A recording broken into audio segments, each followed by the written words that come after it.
Zoom, इसको देखो। Zoom, इसको देखो।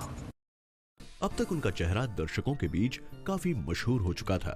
घर घर में वो जाना पहचाना नाम बन चुके थे। उनकी फिल्मों के लिए लोग टिकट विंडोज तक भारी तादाद में पहुंचने लगे थे। सैफ की बढ़ती पॉपुलैरिटी को देखते हुए डायरेक्टर डेविड धवन ने उन्हें अपनी कॉमेडी फिल्म बीवी नंबर 1 में स्पेशल अपीयरेंस के लिए चुना। हालांकि फिल्म में लीड रोल सलमान खान ने निभाया और अनिल कपूर बने उनके दोस्त, लेकिन सैफ की मौजूदगी ने दर्शकों को दिया दिलचस्प सरप्राइज। फिल्म में वो सुष्मिता सेन के फोटोग्राफर प्रेमी के रोल में नजर आए। छोटे से रोल में भी छोटे नवाब ने दिखाया था बड़ा कमाल। बॉक्स ऑफिस के साथ अवार्ड्स की दुनिया में भी कामयाब रही ये फिल्म। बीवी नंबर 1 में सैफ की झलक ने उनके बारे में एक और राज का खुलासा किया था। ये राज था उनका नया लुक। फिल्म में सैफ ने अपने लंबे बालों को अलविदा कह दिया था। मुझे ऐसा लगा था कि सैफ बहुत ही अंग्रेज टाइप का एक्टर था। उसके बाल बहुत लंबे थे और उन दिनों बहुत टिपिकल हिंदी फिल्में बनती थी और उस टिपिकल हिंदी फिल्म में एक बहुत ही मॉडर्न, बहुत ही वेस्टर्न, बहुत ही अंग्रेज़ी टाइप का एक्टर था। तो वो थोड़ा सा ऑड लग रहा था, लेकिन उसकी पर्सनैलिटी तब भी बहुत ही स्ट्रांग थी, बहुत ही इंटरेस्टिंग थी। दरअसल ये तैयारी थी उस फिल्म की जिसने उन्हें बनाया राजश्री कैंप का मेहमान। हम आपके हैं कौन की बेमिसाल कामयाबी के बाद सूरज बरजातिया एक बार फिर फैमिली ड्रामा बनाने की तैयारी कर रहे थे। 3 भाइयों की कहानी में सैफ को दिया गया था सबसे छोटे भाई का किरदार। ये रोल सैफ के लिए बिल्कुल अलग था, क्योंकि अब तक उन्होंने पर्दे पर ऐसे किरदारों को ही जिया था जिन्होंने उनकी on screen image play boy की बना दी।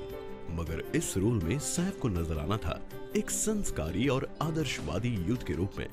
अपने एक्टिंग स्किल से उन्होंने एक बार फिर साबित कर दिया कि रोल कोई भी हो, लेकिन उसमें जान डालने के हुनर में वो माहिर हो चुके हैं। खास बात यह है कि फिल्म में उनकी हमसफर बनी थी उनकी current real life girlfriend Kareena Kapoor की बड़ी बहन करिश्मा कपूर। मगर उस वक्त सैफ भी नहीं जानते थे कि आगे चलकर वक्त यूं करवट लेगा और करीना के बहाने वो कपूर खानदान के इतने नजदीक पहुंच जाएंगे। बहरहाल ये वक्त ही है जो जीवन में तरह तरह के रंग दिखाता है। हम साथ साथ हैं एक ऐसी फिल्म थी जो अपने साथ सैफ की जिंदगी में खट्टे मीठे अनुभव भी लेकर आई। 1998 में इस फिल्म की शूटिंग के दौरान उन्हें कुछ ऐसे ही तजुर्बों से दो चार होना पड़ा। कनकनी में फिल्म की शूटिंग के दौरान सैफ 2 ब्लैक बक्स के शिकार के मामले में फंस गए। हालांकि इसमें वो अकेले नहीं थे, उनके साथ सलमान खान, तब्बू, सोनाली बेंद्रे और नीलम पर भी कानूनी शिकंजा कसा था। बाद में वो इन आरोपों से बरी तो हो गए, लेकिन उस मामले ने सैफ की जिंदगी में खलबली जरूर मचा दी। सैफ की ऑन स्क्रीन इमेज इतनी मजबूत हो चुकी थी कि शिकार मामले का असर उनके करियर पर नहीं पड़ा और 1999 में जब हम साथ साथ हैं रिलीज हुई तो वो बन गए चाहने वालों की आंखों के तारे। फिल्म में उनके चुलबुले अंदाज को खूब पसंद किया गया। इसके साथ ही सैफ के करियर में जुड़ गया एक और यादगार फिल्म का नाम बॉलीवुड की ऊंचाइयों को छूने का ख्वाब। सैफ की आंखों में चमक तो पहले से ही रहा था, लेकिन अब इसे पूरा करने की हसरत परवान चढ़ने लगी थी। जो सपना बचपन से उनके जहन के किसी कोने में छुपा था वो अब हकीकत में बदलने लगा था। सैफ को मंजिल तो साफ साफ दिखाई देने लगी थी, बस तलाश थी उस रास्ते की जो उन्हें वहां तक पहुंचा दे।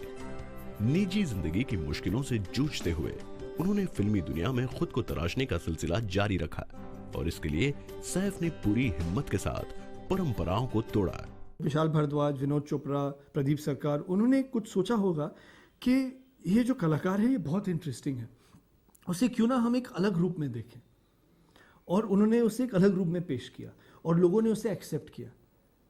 तो ये गलत होगा कहना कि Saif is only a metrosexual star या वो सिटीज़ में ही ज़्यादा पसंद किया।